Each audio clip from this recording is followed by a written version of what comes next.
welcome to another episode of the Conngdon Takeover. I'm Conngdon, here with myself, Conngdon. And we got McKenna and Xavier in the studios today. What's up, guys?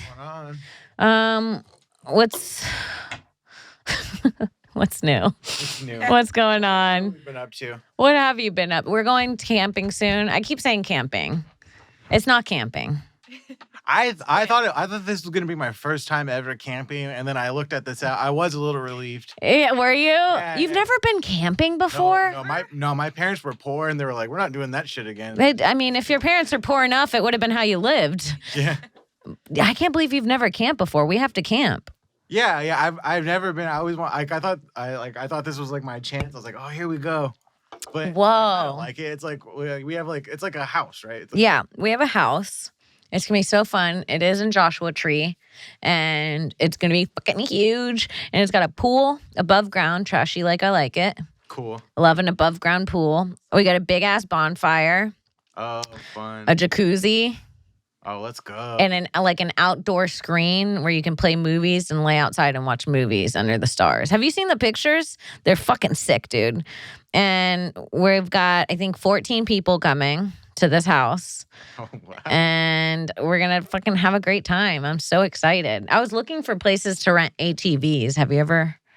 ATV. Yeah, like a four-wheeler. Oh, fun. You've ridden ATVs? Yeah. I don't think I ever have. I don't think there is a place, though, because I think that Joshua Tree has some weird noise ordinance. And you can't really find one near. Is that Joshua Tree? Mojave Desert. I don't know. We looked and it was all like an hour further than we were going, and it's already like 3.5 hours away. Yeah. But it would be fun. Have you ever ridden one? No. Oh, Dude, my dad Yeah? was a firefighter. We Uh-huh. weren't allowed to do shit.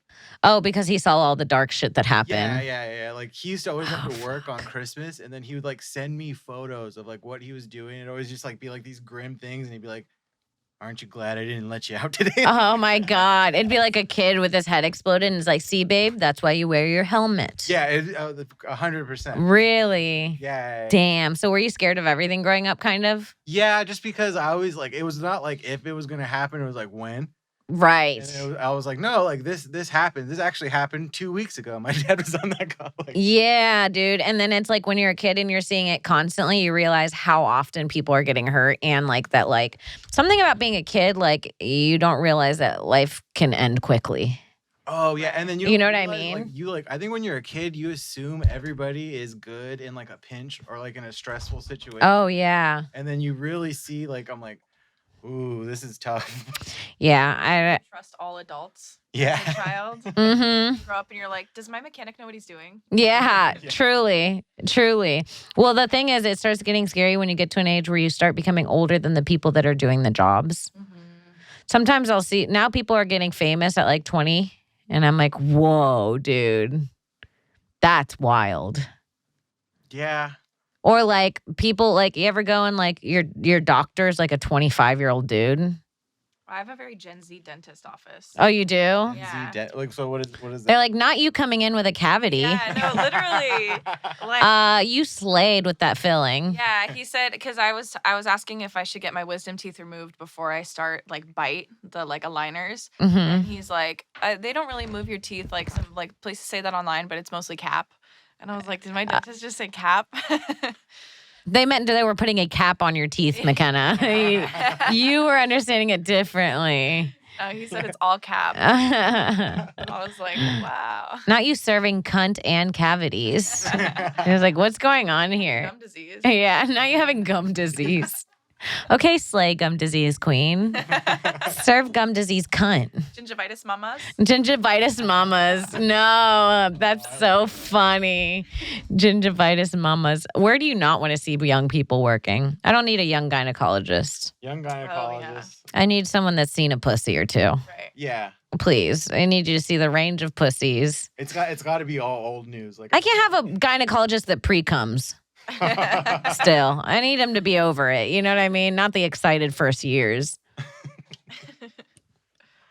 I don't want a young. Pilot. We were talking about that. Oh, yeah. No shaky pilots. You No. gotta drive the luggage if you're young. If you're a pilot, my rule is you have to know how to make a woman come. You have to be very aware and a good listener. 2 really important things to make a woman come: awareness and listening. Yeah, I don't need a young pilot. I don't need a young gyno. You know what I'll take? I'll take a young chef. Oh yeah. A young chef. Young chef is exciting. Young chef is fun. There's new flavors. They're trying new ideas. There's something about old people too. They hate changing up their flavors. My mom cooks the same 10 meals she's cooked my whole life. You know what I mean? Like growing up, your parents didn't experiment. Every once in a while, they would do something crazy and new. But me, I'm always like Googling different recipes and shit to try. Yeah. But TikTok makes that easy. And the internet. That's all most of the content is being like, I made a healthy egg. I used 1 egg and 1 banana, made a whole pancake. I'm sick of it. That ain't a pancake. That's an egg and a banana, fluffed up. Yeah. Yeah. It's egg banana. It's scrambled egg banana, fluffed up. Smoothie. It's a hot smoothie. It's exactly what that is. But yeah, dude, I don't know. Fucking. I had a young general manager in a restaurant one time. Oh. He was like 20, and everybody that worked there as a server was like 25 to 30 something, Yeah. And that was hard because he's always telling us what to do. But And then you got kind of something to prove, right? well, yeah. And then he saw like the chef like grab my ponytail in like a sexual way, and it was creepy. But he was just kind of creepy. I feel like you get used to being like. Okay, first of all, there's no doubt that the chef grabbing your ponytail in any way was not sexual. Yeah. Yeah. There's no reason a man should be grabbing a girl's hair. You're like, I guess he was just trying to show me where the dirty plates were. Yeah. I just feel like you get so used to harassment that you don't even notice it anymore. Oh, that's so Dude. Yeah. The place I worked at in college, if we were working during the day and it was slow, we had this shitty, fat piece of shit loser manager that I fucking hated. I fucking hated him. And his wife was a former stripper, and he was just the worst. He kind of reminded me of Rob Schneider, this fat piece of shit. His name was Frank. I hope he's listening to this. And he'd be like, oh, you guys want to get cut early? Whoever finds the biggest nut outside and runs out and brings, we'd have to do like physical activity to get cut early. Biggest nut. Yeah. He just wanted to say biggest nut and to see us run around looking for nuts in the ground. And that's how we would get cut early. Let's see some creepy boss behavior. I'm going to pause for just 1 second, okay? Sorry, Mommy had to make sure she had a taco for the road. Oh. I can't do 3 pods and Mommy becomes baby. You're like, when mommy becomes baby, dude. I mean, the thought of doing 3 pods and then driving to LAX and driving back before I've had 1 meal. oh, fuck that. Please, I can't. I'm like, I need 1 taco or I will break up with you today. That was really the conversation I wanted to have. Yeah, show up with food. Yeah, sometimes I get so grumpy when I'm hungry.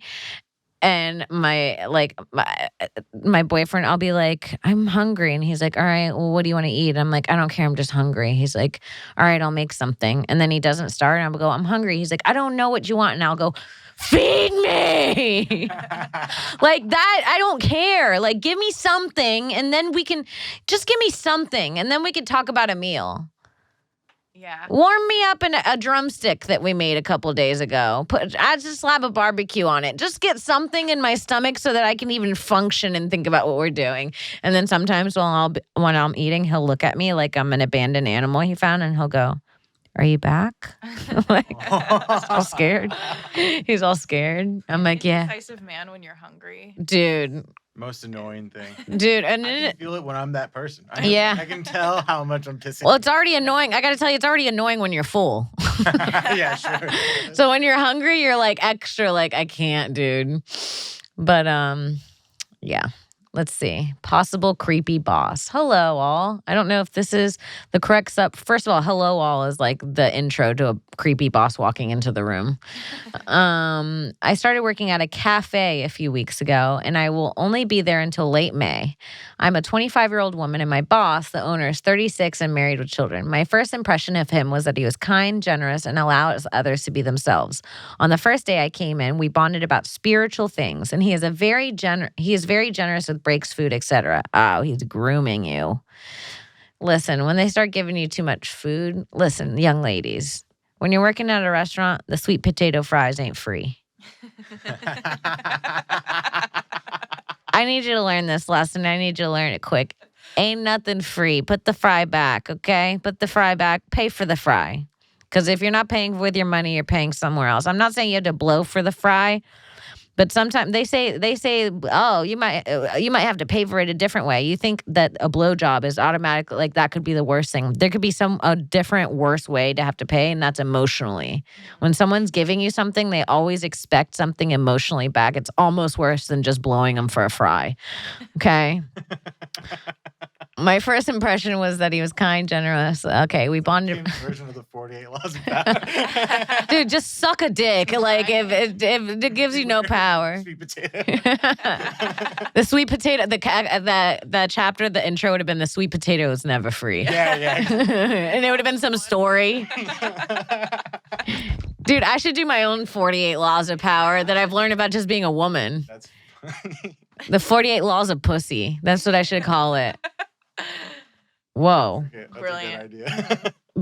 Market and trademark it as well while we're at it. That's your next special. The 48 Laws of Whoa. Whoa. We might have to, because that's actually, That's too good. That's too good, dude. It's all right. No one listens. In the last handful of days, he has become increasingly inappropriate and too open. Someone got comfy. He complained to me about his marriage many times, saying, Daddy is kind of hot. When the word daddy came up in a song, let me know that a customer was giving him sexy eyes. Texted me after work saying, grateful for you. Ooh. Told me to break up with my boyfriend in response to me saying my boyfriend is a deep thinker. This is literally just the tip of the iceberg. He talks at me for most of the 8-hour shift, and much of it is shit like this. He also says other ignorant things that have made me feel slightly weird as a minority, though I am white. Hold on. what? Did I read that right?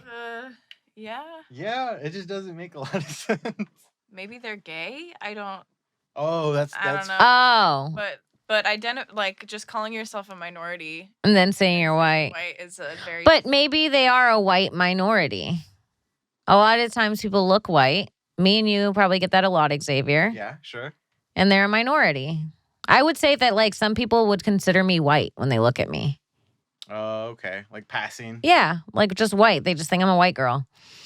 I just told my boyfriend about this, and he has encouraged me to quit, saying it's not okay and I should trust my instincts. I have a history of being sexually assaulted that goes back to an incident when I was 16 years old, and that also includes being assaulted by a married man who has children, which makes this situation particularly triggering for me. I guess I've come to a place where I gaslit myself, telling myself I'm paranoid because of my past. Yeah, your boss is kind of a creep. This is what I would do. What's her name? Humming 19. That is pretty sexual. Not the Hummers. Okay, so this is what I would do. I would save all the text and save all the proof you need.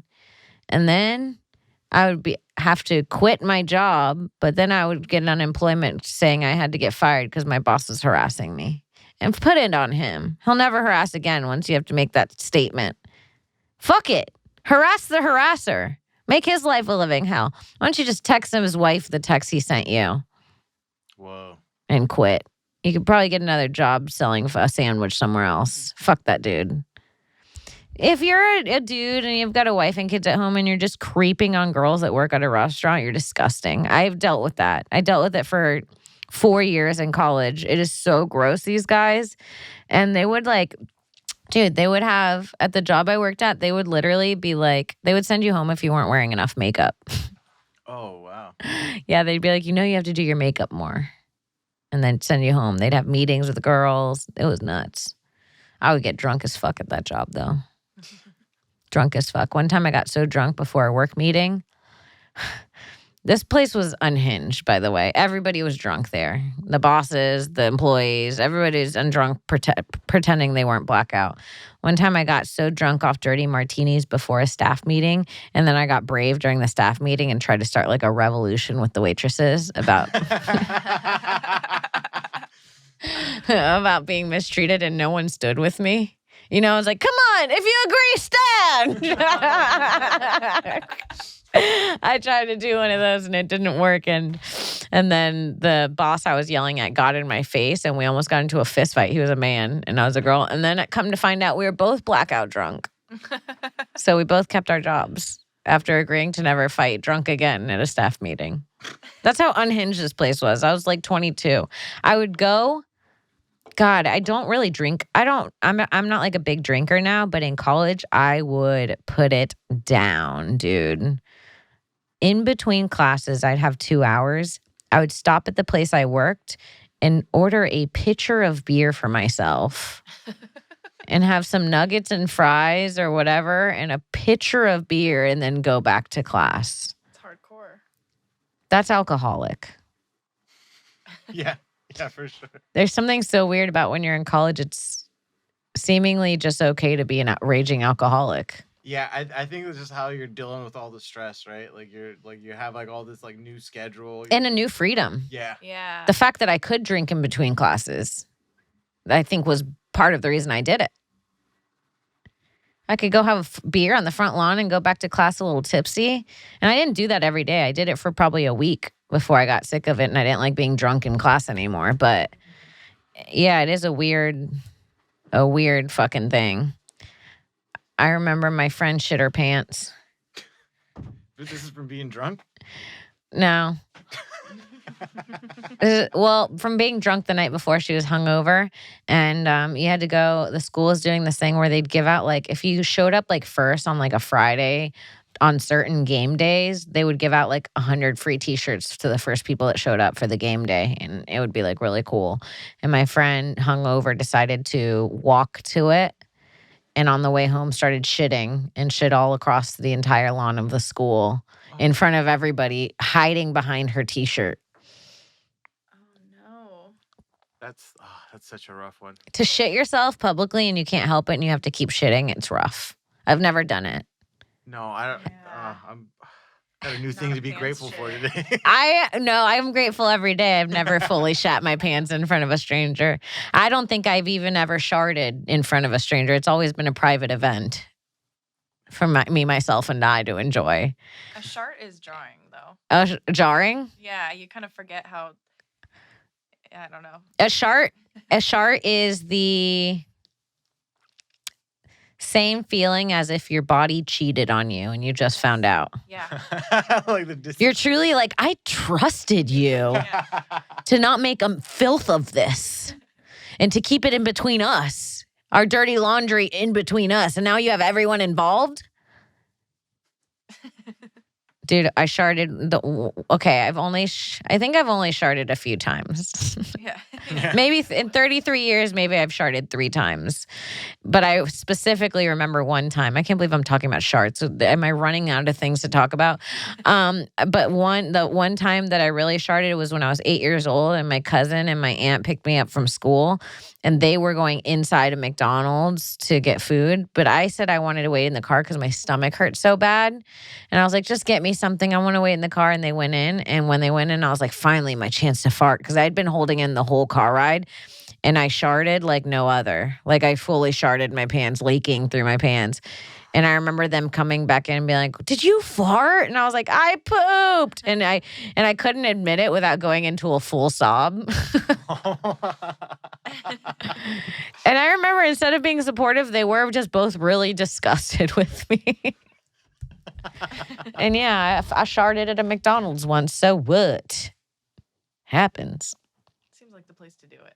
All right, guys. Warmer, sunnier days are calling. We need to fuel up with them with Factor's no prep, no mess meals. Meet your wellness goals in time for summer thanks to the menu of chef-crafted meals with options like Calorie Smart, Protein Plus, and Keto. The keto meals are good. Yeah, the keto meals we fuck with. The Factor's fresh, never frozen meals are dietitian approved and ready to eat in just 2 minutes. So no matter how busy you are, you'll always have time to enjoy nutritious, great tasting meals. Make today the day you kickstart a new healthy routine. What are you waiting for?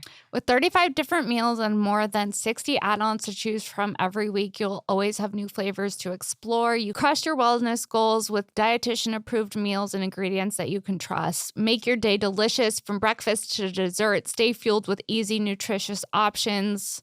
You can treat yourself to restaurant quality meals that feature premium ingredients. I'm obsessed with the filet mignon. The shrimp is also really I like the good. salmon. Yeah, the blackened Blackened salmon's salmon. really good. So keep kitchen time to a minimum. Factor meals are ready in just 2 minutes. No shopping, prepping, cooking, or cleaning up.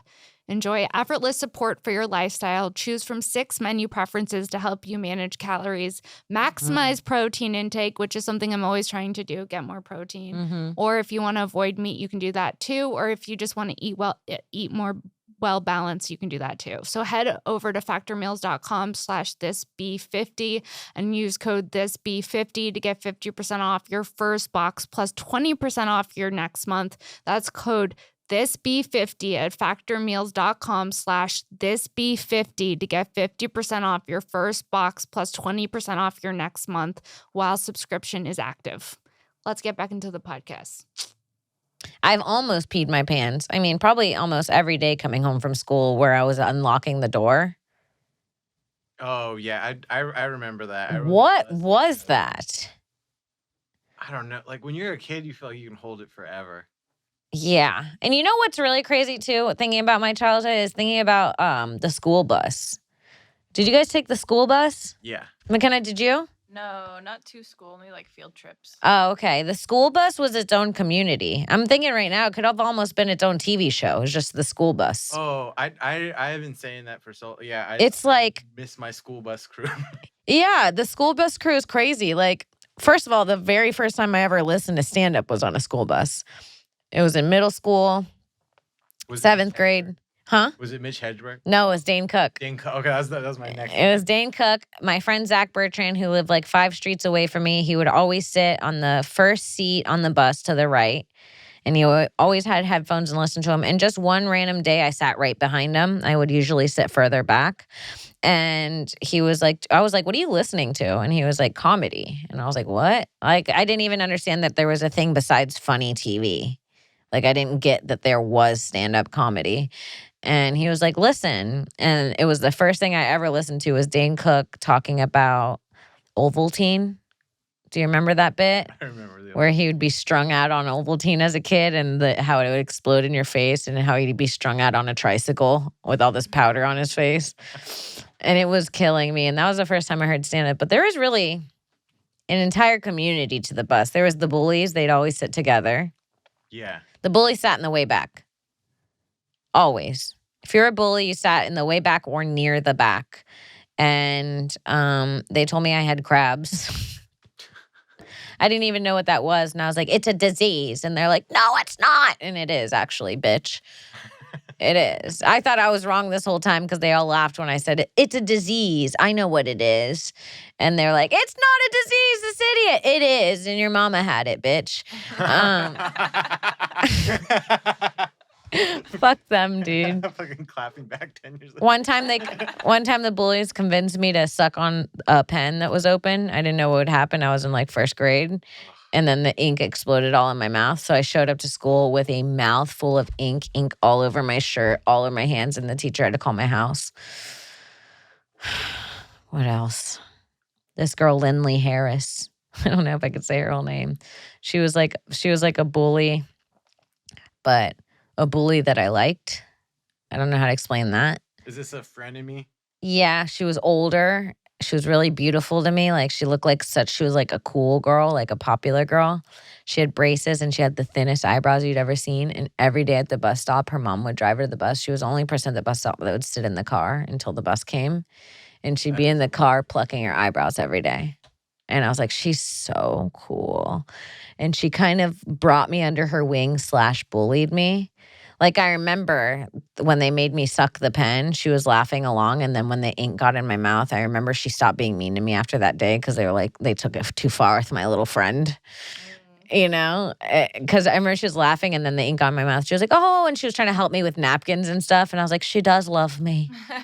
Lindley does love me. And then one time she threatened to beat me up. She said no, this was a different girl. There was a second bully at the bus stop. It was these 2 kids.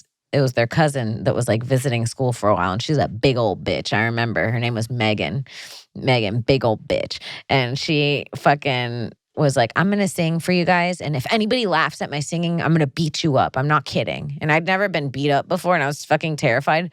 But the comedian in me, even though she wasn't a horrible singer, could not help but laugh at her. And she did chase me around the bus stop. And luckily the bus got there before I got beat up. Who else was at my bus stop? Bajan. Middle school kid. And he was Middle Eastern. Okay, I was like, that's a unique name. Where's he from? And he would sell drugs at the bus stop, but he would just steal his mom's oregano and roll them in joints. And he would sell joints of oregano. Oh, that's funny. My dad sold a bag of oregano to a guy in middle school and got like beat up for it.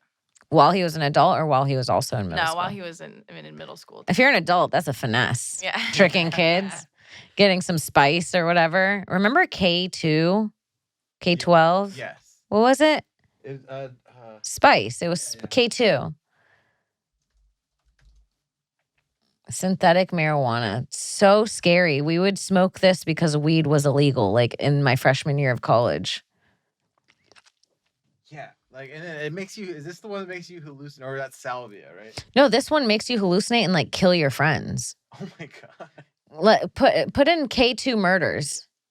People were K2 spice murder, maybe. Dad accused of killing his 5 kids had spice drug. I mean, I'm telling you, it makes you go crazy. A father allegedly accused of killing his 5 small children. Not allegedly, he did. A father accused of killing his 5 small children has not said why he murdered them. An emotional sheriff said today, but the sheriff said the dad appeared disoriented when stopped by the cops. They found synthetic marijuana known as spice in his car. Go back, see if there's more instances of this, because I'm telling you, yeah. Farmington Hills murder suspect's mother says he was doing K2. Death in an individual who used synthetic cannabis. These are all different. Death in a K2 spice. Beating death brings K2 spice into spotlight. Deadly attack of his family, high on K2. These are different articles. 3 people died. More than 100 have been sickened in the past few weeks after taking synthetic K2. Wichita man dies after smoking K2. Woman linked to scheme involving K2. I mean, I remember these deaths were coming out and people were murdering and losing their brains, and we were still smoking this shit.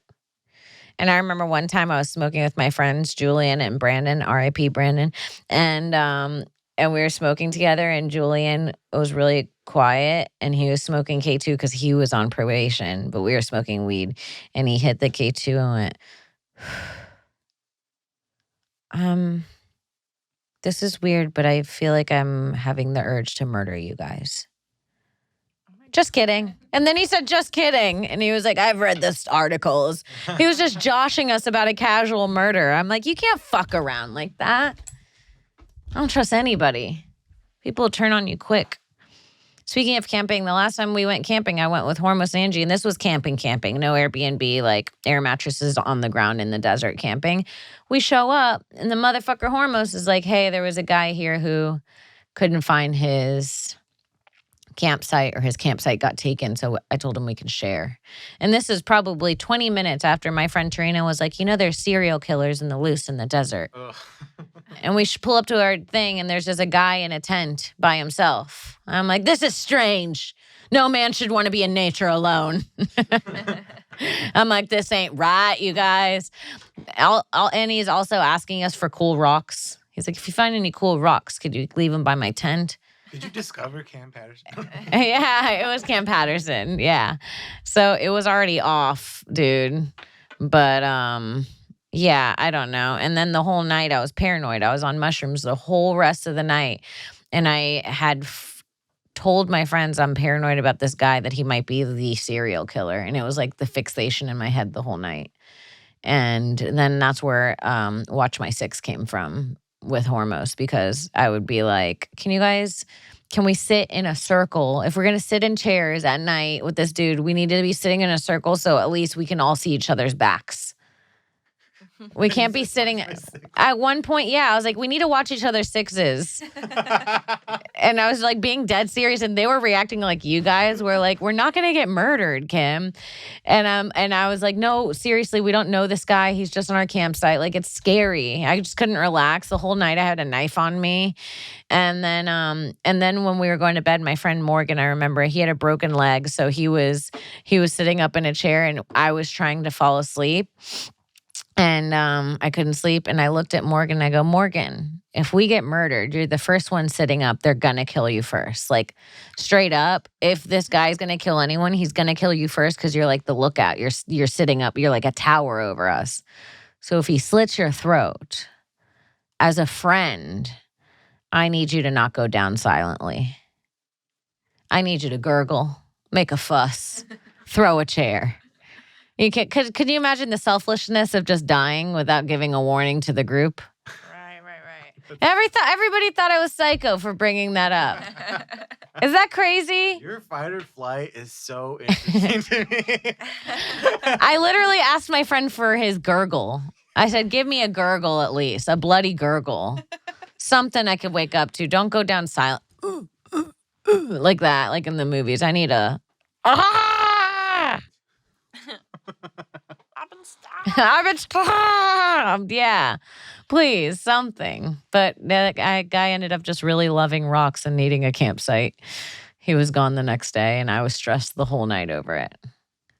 And you know what? You'd think it's me, but we're going to this house now. Let me read the text from my sister. My sister's coming from Florida, and she's coming to the camp thing.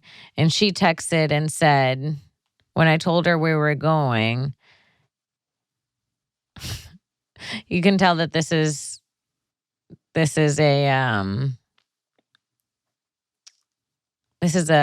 family thing. Fuck, hold on. I don't know where it is. But she texted me, hey, do you know everybody that's coming with us on this camping trip? We're going to be out in the middle of nowhere, and anyone can do anything. About you guys, by the way. You guys are the ones that are coming on this trip with me. And yeah, I had to be like, bitch, we're fine. She was like, seriously, though, because we're going to be out really far. And I'm like, these are all of my friends for years. But this would be a good weekend to kill us, Xavier, if you've had it in your mind. I'm suspect number one. The way you were dazing off, when I looked over at you, you had a glaze over your eyes. Like you were. I was like, they're on to me. They're on to me. Yeah, you look. Smoke spice. So. Yeah. No spice this weekend. No spice. Do you remember the person when you were partying that would always come and smoke weed even though they didn't like it and throw up?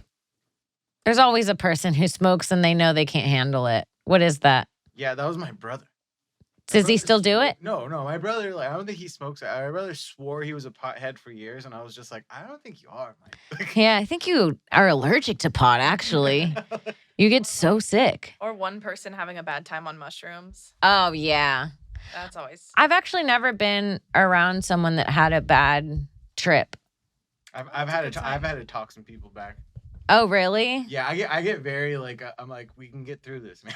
Yeah. I've had to be talked down a couple of times. I've been the person in the group, but I've never had to talk someone down. But and talking down by me, I mean, like, I sort of start. There's this point when I trip where you're like, you know, the highest point where you're tripping the hardest, where my body starts sending me into a panic attack. Where I'm like, oh, is this too much? Am I going to die? And also the death thoughts. Like, I have this existential crisis about like life is fleeting and everything's going to be gone soon. And if none of the religious stuff is real, it's just done. And then I go through all that in like 2 seconds and then I panic. Then after that, I have the greatest trip of my life usually where I'm like, who cares if you die? We're living now. Yeah. But breaking the shackles of your anxiety. Just what's the last bad trip you had? Last bad trip I had was during COVID. Mm-hmm. I got a DUI and I convinced myself that I slipped and cracked my head on the ground, and then I was like, I made up COVID because I was like, oh, everybody Fuck. is like, it's no new characters, right? I'm like, oh, I have to be locked down. and it's only the people that I've been around, and the only people I can contact or people, and then for some reason we can't see each other, and then I got pretty fucked up. Whoa. You set your own reality. Yeah, Your own fucking and world. like, there was like a genuine, like, I spent that whole day being like, I don't know, like, I'm like, is this real? Is anything real? I've been there, dude. I've been there, dude. When's the last time I had a bad trip? Probably at my old apartment when I decided, this is the last time I decided to do mushrooms alone. And I was at my apartment. I had just cleaned. I had made myself a healthy dinner. I just chugged a full cup of water. House is clean. Makeup's done. I'm prepared for tomorrow. And I'm like, what do I do? And I'm like, oh, you know what? I might do a little shrooms, do some art, relax. And I take the shrooms and I take maybe a little more than I should. And it starts hitting. And I remember laying down because it started hitting so much harder than I thought that I was like, whoa, this is kind of where you would have a panic and someone would talk you down, but there's no one here. And so I go lay down and I'm laying, I think I've told this story before, and I'm laying under my plant. My plant has like this shade under my couch, and I'm watching it in the sunlight. And I start getting into this amazing relaxed zone where I'm pulling myself out of this panic attack. I'm taking deep breaths, and in my head I'm going like, you're safe. Like, you're literally at home. It's clean. The door's locked. Like, it's the sun just went down. It's just barely even dark. And as soon as in my head I go, nothing could go wrong. Literally in my head I go, what could go wrong? Right at my door I heard, police. I swear to God. I swear to God. This is my last solo bad trip. And I was like, what? And I sit up. And then my first thought is like, is it really the police? Because I just said nothing could go wrong, or did I sense that something was about to go wrong? Then now I'm tripping like, is this a person pretending? Then I look, and the police, I couldn't see who it was because right as I looked, they had stepped away from the door because there's a balcony that kind of can look into my window. And I couldn't see if it was the police or not. I just saw a footstep away because I took too long to look because I was frozen in fucking fear on mushrooms on my couch. And when I look, I just see a footsteps away. So then I'm like, oh my God, they're trying to get into my window from the balcony. So I run over my window and I slam it shut and I close it. And then I hear him go, hello? Hello? Tim, are you in there?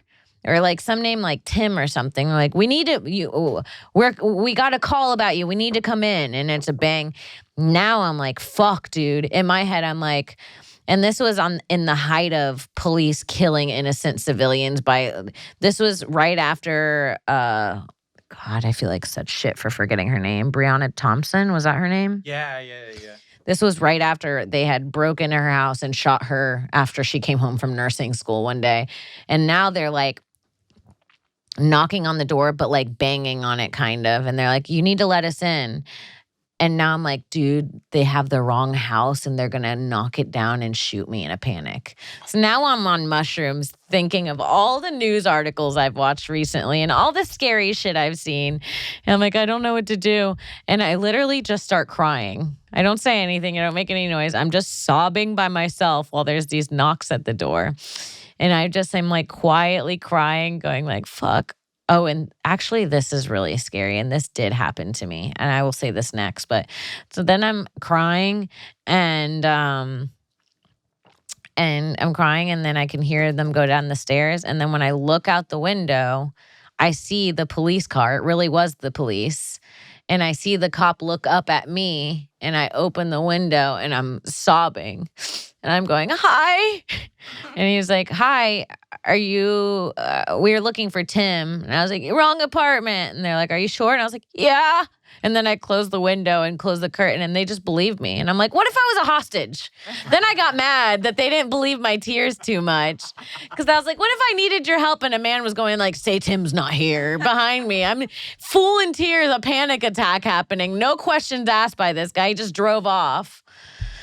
And yeah, that was the last bad trip I had. But that reminded me of a scary time in my apartment where I was just sleeping alone. This is when I lived in a studio alone.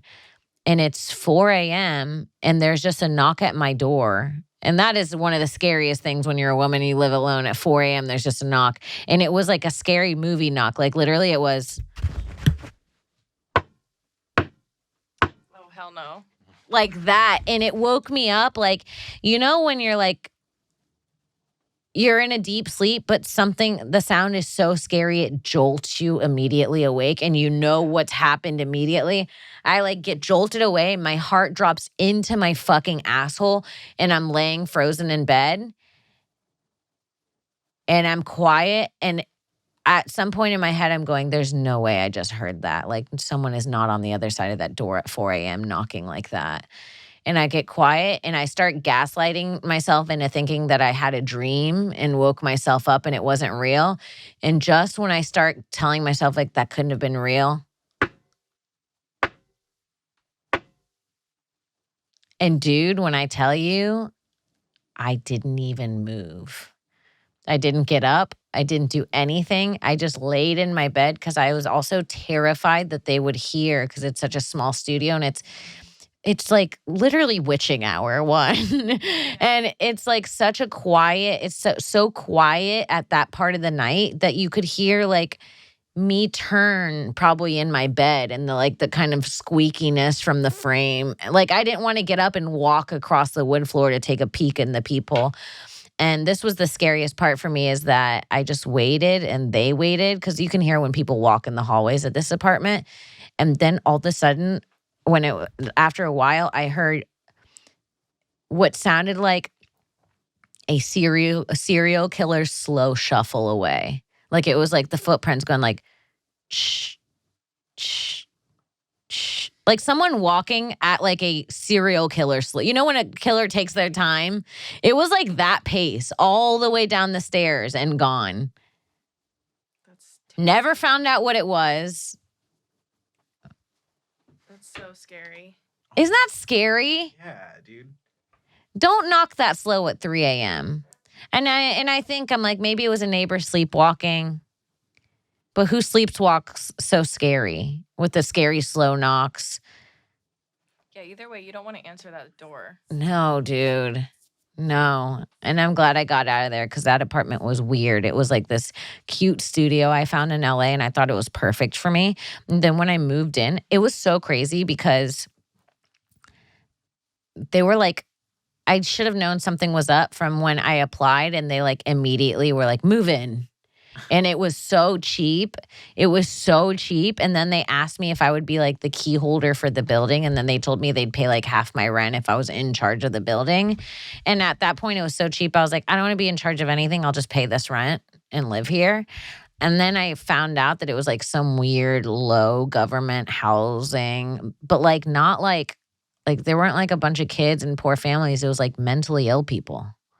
It was a bunch of different crazy people living in this building. At one point, the lady down the hall from me would open her windows and she would scream about Jesus. And she had shit smeared in her windows, like poop smearing. Like, you know how they do frost on the windows during Christmas? It was that, but brown. And then there was another. Then when there was this crazy lady she had like 5 dogs and she would wear no shoes. She'd be barefoot and she'd walk her dogs barefoot through LA on the sidewalks. It was so crazy. And when I told her about the knock on the door, because she had a camera, she lived in the building above me. And I said, maybe whoever knocked on the door passed her Ring cam. Because I was trying to figure out who the fuck that was. I just don't need to see what they look like. And it wasn't on her Ring cam, but she was like, it could be my neighbor. He tried to kill me last year. So it's like the whole building was like fucked up and weird. And so, yeah, I couldn't do drugs or live there anymore, okay? I had to move out. It was not the best living situation. LA's crazy like that. I know a comedian at the Comedy Store that got stabbed like 15 times by his neighbor with a knife. And that guy went to jail and came back and moved right back in. Oh, my God. Next door. And they still see each other. Attempted murder in LA, and he just still lives there. God, that's so fucked up. It's rough out here, you guys. Be safe. That's our episode. Guys, thanks so much for listening to this episode of the Kim Conngdon Takeover. Shout out to the Comedy Store Studios for having us. Check out This Bitch Podcast with Sarah Weinshank, KimCongdon.com for show dates, Magic Prank Show on Netflix, and Childless MILF on YouTube. And I'll see you next week. Bye.